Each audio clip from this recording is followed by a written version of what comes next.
Selamat malam Pak Gregorius Daru. Saya Liam Darin Budiono dengan NIM 21G10058. Dalam video reaction ini saya akan membahas ringkasan dari artikel yang berjudul tentang kesesatan dalam berpikir ilmiah.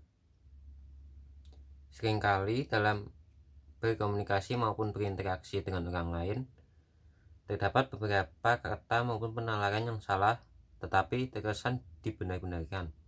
Maka kita harus dapat menemukan penyelesaian yang tepat untuk menghindari pola pemikiran yang sesat. Nah, apa itu kesesatan dalam berpikir? Kesesatan itu sendiri artinya adalah kesalahan yang terjadi dalam aktivitas berpikir dikarenakan penyalahgunaan bahasa dan atau penyalahan relevansi yang biasanya terjadi karena dua hal, yaitu ketepatan bahasa, pemilihan terminologi yang salah. Misalnya, seperti saat ingin mengatakan kalimat yang bermakna korporasi tetapi malah menyebutkan kata kooperasi. Itu sudah terlihat itu dua kata yang berbeda arti maupun penulisannya. Macam yang kedua yaitu ketidaktepatan relevansi, pemilihan premis yang tidak tepat, yaitu membuat premis dan proporsi yang salah. Misalnya dalam kehidupan ini dimakna jika ada awal pasti ada akhir. Maka dari itu masyarakat zaman sekarang menganggap hal perubahan iklim, pemanasan global dan lain-lain dijadikan hal yang lumrah karena berpikir semua hal tersebut berpengaruh pada usia bumi yang semakin tua. Jadi wajar-wajar saja hal tersebut terjadi. Padahal itu semua terjadi karena ulah manusia itu sendiri yang tidak menjaga alam dengan baik. Tidak ada tindakan yang konkret yang dapat membuat semua hal tersebut menjadi berkurang atau bahkan untuk dapat diatasi.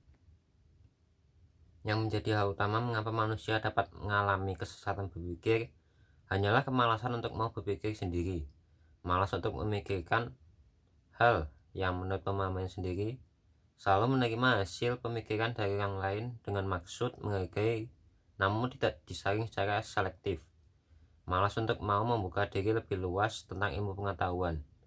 Karena itulah manusia cenderung hanya mau menerima dan merealisasikan apa yang sudah benar atau justru salah. Maka dari itu manusia perlu terus latihan dalam berpikir supaya membantu pribadi manusia tersebut mengubah sikap diri dari pemahaman atau gagasan yang diterima begitu saja tanpa dilihat manfaatnya, tanpa diuji secara kritis. Dan untuk menghilangkan sikap yang seperti itu harus mampu membangkitkan kesadaran dalam pribadi masing-masing jika penguasaan ilmu pengetahuan dan teknologi serta berbagai pendekatan ilmiah yang mendasarinya bukan menjadi tujuan akhir dari pendidikan, juga perlu dipahami sebagai secara akal sehat dan pemikiran yang rasional untuk dapat menilai hal tersebut sudah benar atau salah. Dalam kesesatan berpikir itu dibagi dalam beberapa klasifikasi, yaitu kesesatan formal dan kesesatan material. Kesesatan formal dapat diartikan sebagai kesesatan yang dilakukan karena bentuk pemahaman yang tidak tepat. Biasanya itu terjadi karena pelanggaran terhadap prinsip-prinsip logika mengenai term dan proposisi dalam suatu argumen. Contohnya, pernah diungkapkan oleh seseorang dengan ungkapan seperti ini: hanya agamaku yang cocok dengan sila pertama Pancasila, yang secara tidak langsung dapat diartikan jika agama yang lain tidak sesuai sehingga harus dibubarkan.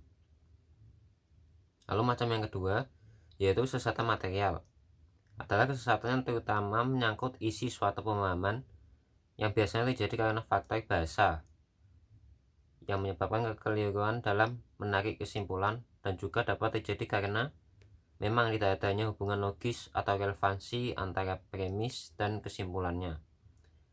Misalnya, ada sebuah tanggapan seperti ini: jika OTT KPK atau operasi tangkap tangan KPK yang seringkali dilakukan bisa membuat pejabat daerah akan habis. Karena pada dasarnya setiap kata dalam bahasa apapun memiliki arti tersendiri dan pasti ada relevansi dengan arti kalimat yang bersangkutan. Maka meskipun kata yang digunakan itu sama, tetapi dalam kalimat yang berbeda, kata tersebut dapat bervariasi artinya.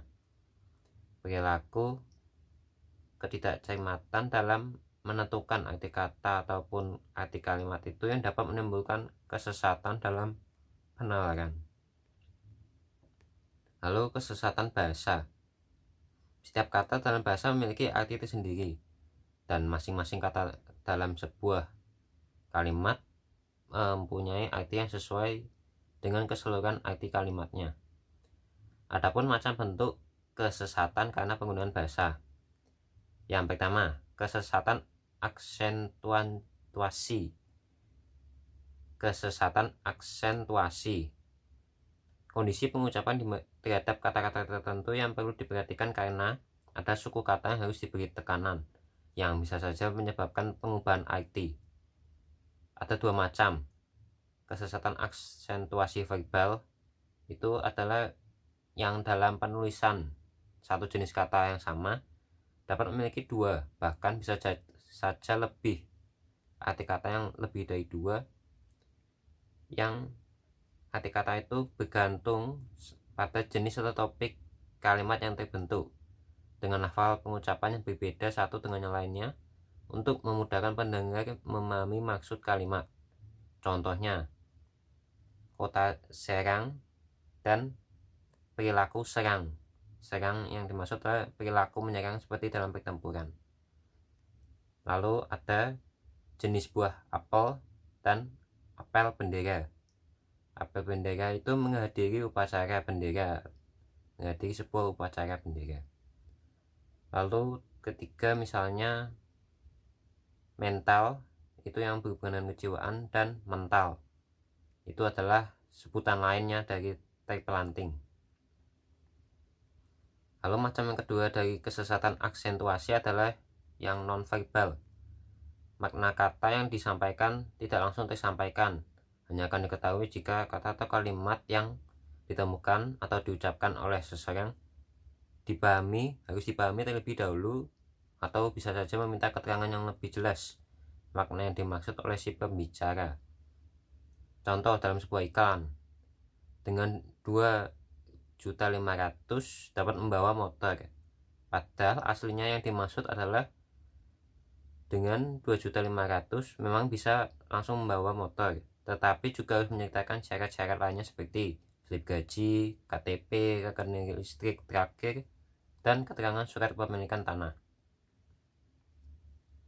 Lalu macam yang kedua dari kesesatan bahasa itu adalah kesesatan equivokasi. Kesesatan disebabkan karena dari suatu kata dapat memiliki lebih dari satu arti. Ini juga dibagi dalam dua macam, yaitu kesesatan equivokasi verbal dan non-verbal.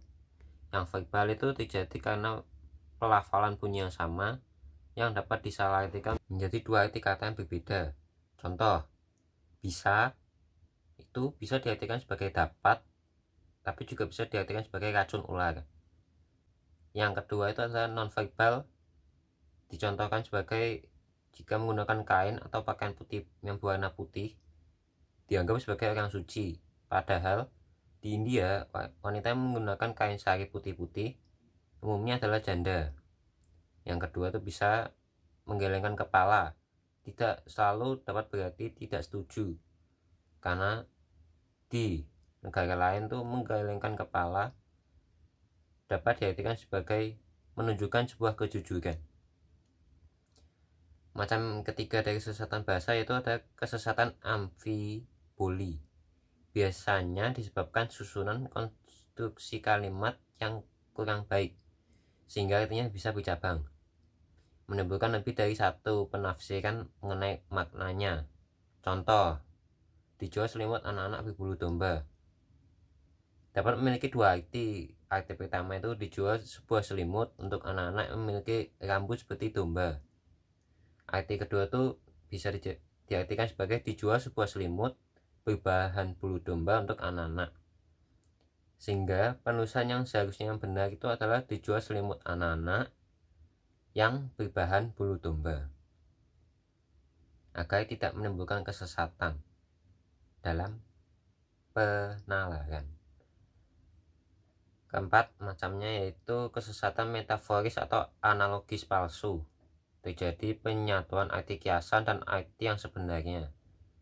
Maksudnya itu ada unsur persamaan dan perbedaan antara kedua arti tersebut. Misalnya, pemuda adalah tulang punggung negara. Penjelasan kesesatan pemuda di sini adalah arti sebenarnya dari orang-orang yang berusia muda, sedangkan tulang punggung itu adalah arti kiasan karena negara tidak memiliki tubuh biologis dan tidak memiliki tulang punggung layaknya makhluk vertebrata. Pencampur adukan arti sebenarnya dan arti kiasan dari suatu kata atau ungkapan ini seringkali disengaja, sering yang terjadi dalam dunia lawak. Lalu ada kesesatan relevansi. Kesesatan relevansi ini diartikan sebagai sesat pikir yang di saat argumen seseorang tidak relevan dengan pembicaraan yang ada ataupun orang menarik sebuah kesimpulan yang tidak relevan untuk kebenaran isi argumennya sendiri dengan premisnya yang menuju pada hal yang tidak logis. Dibedakan yang terdiri dari satu, ada argumentum ad hominem 1, argumen logika yang digunakan untuk hal pelecehan atau mengkritik kondisi atau karakteristik pribadi seseorang, misalnya gender, fisik, sifat, psikologis, dan lain-lain, yang berakibat ketidakrelevansian argumen dengan topik utama. Contoh, anak tersebut cedal, jadi dia tidak dapat berbicara di depan umum. Orang cedal bukan berarti tidak dapat berbicara di depan umum. Hal ini lebih mengarah pada kemampuan berbicara dengan lafal yang jelas, tidak relevan jika dikaitkan dengan hal kemampuan berbicara di depan umum. Lalu macam yang kedua adalah argumentum ad hominem kedua. Argumen yang berkaitan pada hubungan antara keyakinan seseorang dengan lingkungan hidup, lebih mengarah pada pengutamaan kepentingan pribadi untuk membenarkan argumennya. Contoh, jadi perdebatan di kelas antara dua orang siswa, yang satu dari keluarga yang berkecukupan, beragama dan bersuku, yang juga mayoritas siswanya itu yang di satu kelas itu, sedangkan satunya dari keluarga yang kurang berkecukupan, beragama dan bersuku yang berbeda dan minoritas di kelasnya. Hasilnya yang pasti anak yang kedua itu lebih disalah-salahkan oleh teman sekelasnya karena berbeda jauh dalam hal pribadi yang dimilikinya. Itu adalah contoh dari argumentum ad hominem 2. Argumentum ad hominem 1 maupun yang kedua itu adalah argumentasi yang mengarah pada hal-hal yang negatif dan biasanya melibatkan emosi. Lalu macam yang ketiga ada argumentum ad baculum, biasa disebut sebagai argumen ancaman. Argumen yang seperti mendesak atau dipaksakan pada seseorang agar orang tersebut tidak menerima akibat yang tidak diinginkan.